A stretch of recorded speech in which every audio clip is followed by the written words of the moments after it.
Chers téléspectateurs, très nombreux que vous êtes en train de nous suivre, c'est depuis le matin que nous sommes avec vous, ensemble, en train de vous faire vivre l'ambiance de la journée d'aujourd'hui dédiée ou consacrée au vote aux élections de 2023.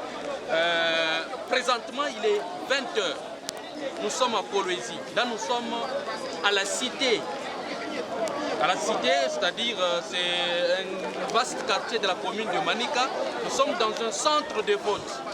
À 20 h, sous la pluie, vous vivez vous-même ce qui se passe ici. Il y a encore la population, il y a encore des populations, les électeurs qui attendent se choisir leurs dirigeants. À 7 h, à 20 h, sous la pluie, les autres sont en train de se cacher, d'entrer dans des salles pour se protéger contre la pluie. Mais imaginez, à l'intérieur, il y a des kits des électoraux, il y a des matériels. On peut s'attendre à quoi? Alors, il y a certaines informations qui nous parviennent sur place.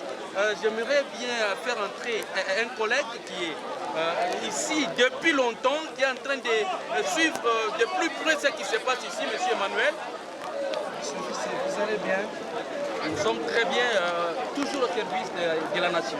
Dites-nous, vous êtes là depuis quelle heure et vous dites que ça ne va pas. Qu'est-ce qui ne va pas concrètement? Merci beaucoup pour la parole, M. JC.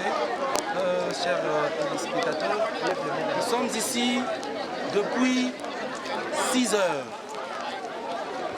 Vous imaginez que avec la foule des habitants de la cité, vous donnez une machine dans chaque bureau.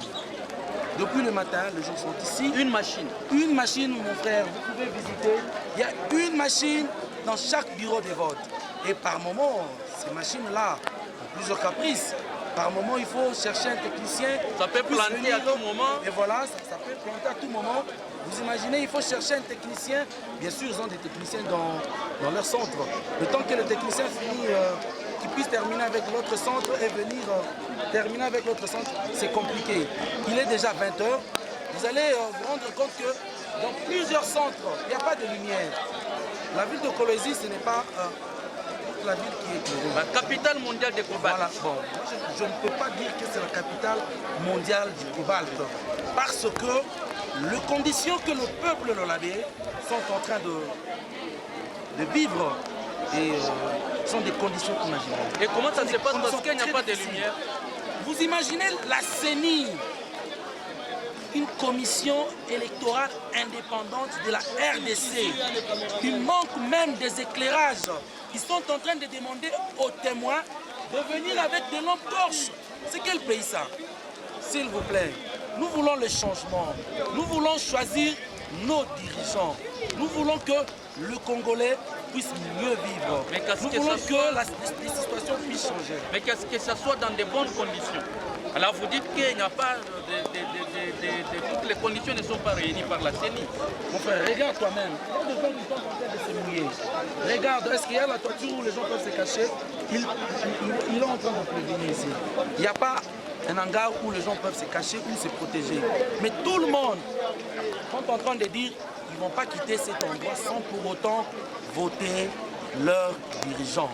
C'est le grand souci que tout le monde ici est en train d'attendre, de voter leurs dirigeants. Merci à vous, Monsieur Emmanuel. Merci de ces éléments que vous venez d'ajouter à ce que nous avons.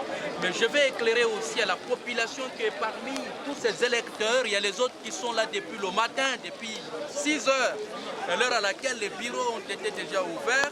Et ces gens-là cherchent leur nom sur les listes de la CENI affichées au bureau.